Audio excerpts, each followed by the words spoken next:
As Orleans, yeah. Orleans has never performed in Europe anywhere. So it's fitting that we come to Holland because our second album back in 1974, which was the follow-up to the first ABC album, was the ABC label dropped us. We made that album ourselves. It had Let There Be Music and Dance With Me, but the label said that we don't hear any hits. So they dropped us. But that album was released by ABC here in Holland. And, you know, it was very strong. Only country in the world where it was released on time. And then here we are almost 35 years later. We finally get to come play Holland because they sort of knew about Orleans before anybody else did. And we're having a good time.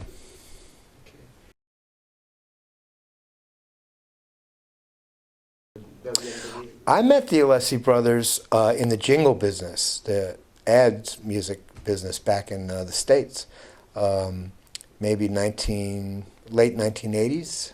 I don't really exactly remember, but yeah, I did some jingles as a singer for both Billy and Bobby at different jingle companies, and that's basically how we know each other from the beginning. But now here we are doing these gigs. We've been playing the same place on Long Island in the last 6 months, and we have a gig together on Long Island in September where they're only having bands from Long Island because that's where I grew up and my brothers grew up. So now they consider us a Long Island band. They definitely consider the Alessi brothers Long Island guys. So Barnaby Bye will be playing this concert and we'll be headlining. So be fun. What is different really is that you know, with John, I mean, so much time has gone by since the early days. And in the early days, John was really the driving force of the band as a songwriter as well as a frontman. And, you know, things just change over time. And we've always been political. And John, of course, was the one who wound up going into Congress because that was something he really wanted to do.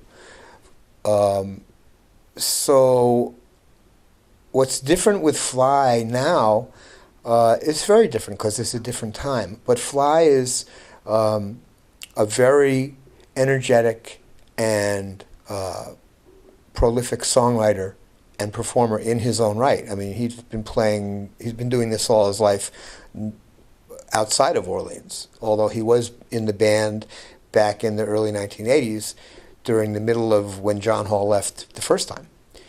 But you know, I have great chemistry with Fly on guitar, and Fly's stage presence and rapport with an audience is kind of, it's infectious, you know. It's very outgoing. And I think that Fly is more outgoing a performer than John is. And so it's hard, it's like apples and oranges. I mean, it was really terrific playing with John. It's terrific playing with Fly.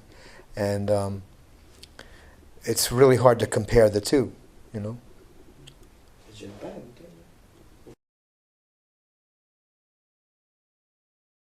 You know, we worked up a bunch of the older songs that John and Johanna wrote back in the 70s because we knew people in Holland would really wanted to hear them. As far as what John is doing now, I know that John would like to be playing music. He's kind of jealous that we got to come over in Holland. But he's super busy because Congress is a full-time job. And I think that he's probably, I mean, you don't just turn off a switch and stop writing music or playing music. So I think that he'll keep writing songs. And as far as what our plans are to record or perform his songs, yeah, we don't think of it that way. We just think of is, you know, what do we have in our catalog? Or if John came to us and said, hey, I got this new song I think could be really good, we would certainly seriously take a look at it. Because Dancing in the Moonlight is a song that was written by Sherman Kelly, with whom I was in a band before Orleans. And we actually, that band, which is called Buffalongo, we cut the original recording of Dancing in the Moonlight back in 1969. And then a few years later, King Harvest made the hit version, I think they recorded that in Paris, actually. And so the Orleans has a very long history with that song, and we just decided that it was time to make our own version. And interestingly, Sherman Kelly is the brother of our late original drummer Wells Kelly. So we're all lifelong friends and colleagues.